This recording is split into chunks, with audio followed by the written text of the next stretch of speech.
Hello, Masha Leather here with an update on my Mosaic project that I completed 2 years ago. This is how it looks now. I am cleaning it around once a month. I'm using Clorox toilet bowl cleaner and an old toothbrush.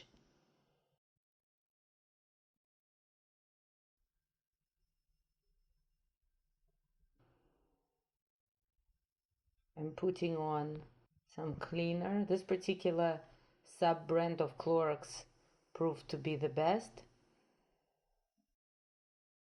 Be very careful for it not to spread to your skin or eyes.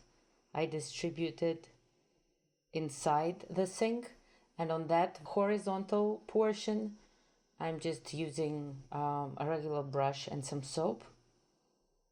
I let the Clorox stay within the sink for up to 6 hours, and then I just wash it off.